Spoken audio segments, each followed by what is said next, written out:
Raja Arab Saudi Salman bin Abdul Aziz Al Saud adalah salah satu keluarga kerajaan Arab yang paling menjadi sorotan. Pria berusia 81 tahun ini diangkat menjadi raja menggantikan kakaknya, Raja Abdullah, yang meninggal dunia pada 25 Januari 2015 silam.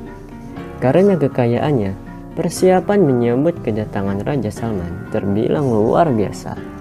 Mulai dari kargo seberat 459 ton termasuk 2 mobil mewah, Mercedes-Benz, dan tangga otomatis dari negara asalnya. Selain kaya, Raja Salman ternyata juga dermawan. Ia banyak menghibahkan kekayaannya untuk amal. Ini salah satu trik menuntut beliau untuk mendapatkan harta. Ini adalah 3 tips menurut beliau yang sangat penting. Tapi bukan hanya ini, masih banyak jalan untuk membuka pintu. Rahasia pertama, jangan lupakan orang tuamu, khususnya ibumu, karena ibu adalah orang yang melahirkan kita ke muka bumi ini. Mulai dari mengandung 9 bulan lebih, itu sangat berat. Ibu melahirkan kita dengan susah payah, sakit sekali, nyawa taruhannya. Surga di bawah telapak kaki ibu. Ibu bagaikan pangeran Katon atau Tuhan yang kelihatan. Banyak orang sekarang yang salah. Para guru dan kiai dicium tangannya, sementara kepada ibunya tidak pernah. Para guru dan kiai dipuja dan dielukan, diberi sumbangan materi jutaan rupiah, dibuatkan rumah.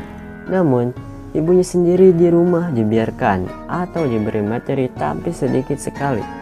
Banyak orang yang memberangkatkan haji guru atau kiainya, padahal ibunya sendiri belum dihajikan. Itu terbalik. Pesan Nabi Muhammad SAW, ibumu, ibumu, ibumu, baru kemudian ayahmu dan gurumu. Ridho Allah tergantung pada ridho kedua orang tuamu.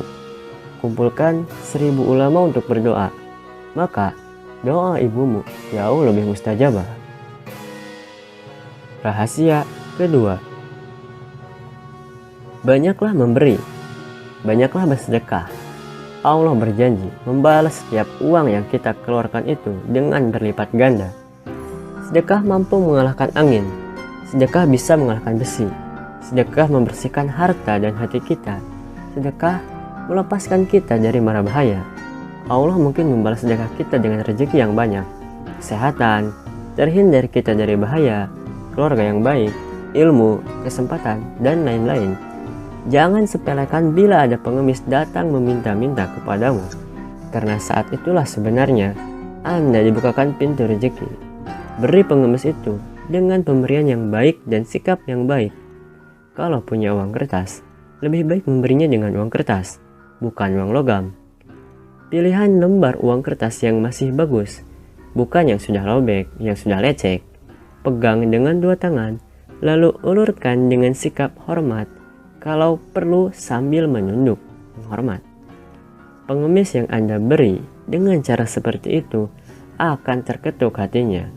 Belum pernah ada orang yang memberi dan menghargaiku seperti ini. Maka terucap atau tidak, dia akan mendoakan Anda dengan kelimpahan rezeki, kesehatan, dan kebahagiaan. Banyak orang yang keliru dengan menolak pengemis yang mendatanginya. Bahkan, ada pula yang menghardiknya. Perbuatan itu sama saja dengan menutup pintu rezeki sendiri. Rahasia ketiga, Allah berjanji memberikan rezeki kepada kita dari jalan yang tidak disangka-sangka. Tapi, sedikit orang yang tahu bagaimana caranya supaya itu terjadi. Kebanyakan orang hanya menunggu, padahal itu ada jalannya. Benar di Al-Quran ada satu ayat yang kira-kira artinya, barang siapa yang bertakwa kepada Allah, niscaya diadakannya jalan keluar baginya dan memberinya rezeki dari jalan atau pintu yang tidak diduga-duga. Quran Surat At-Talaq ayat 2-3. Nah, ingin tahu caranya bagaimana agar kita mendapatkan rezeki yang tidak duga-duga? Banyaklah menolong orang. Kalau ada orang yang butuh pertolongan, Kalau ketemu orang yang kesulitan, langsung Anda bantu. Saat seperti itulah Anda menjadi rezeki yang tidak disangka-sangka bagi orang itu. Maka tentu balasannya adalah Allah akan memberikan kepadamu rezeki yang tidak disangka-sangka pula. Walaupun itu orang kaya, walau itu orang kaya, suatu saat dia pun butuh bantuan. Mungkin dompetnya hilang, mungkin ban mobilnya bocor, atau apa saja. Maka jika Anda temui itu dan Anda bisa menolongnya, segera bantulah. Walau itu orang yang berpura-pura. Sekarang kan banyak orang jalan kaki datang ke rumah kita, pura-pura minta sumbangan rumah ibadah, atau pura-pura belum makan tapi ternyata cuma bohongan. Sumbangan yang katanya untuk rumah ibadah sebenarnya dia makan sendiri. Ya, walau orang itu cuma pura-pura seperti itu. Kalau Anda tanya, sebenarnya dia pun tidak suka melakukan kebohongan itu, yaitu sudah frustasi karena tidak bisa bekerja atau tidak punya pekerjaan yang benar, yaitu butuh makan. Namun, sudah buntu pikirannya. Akhirnya itulah yang bisa dia lakukan. Soal itu nanti serahkan kepada Allah. Allah yang menghakimi perbuatannya dan Allah yang membalas niat dan pemberian Anda.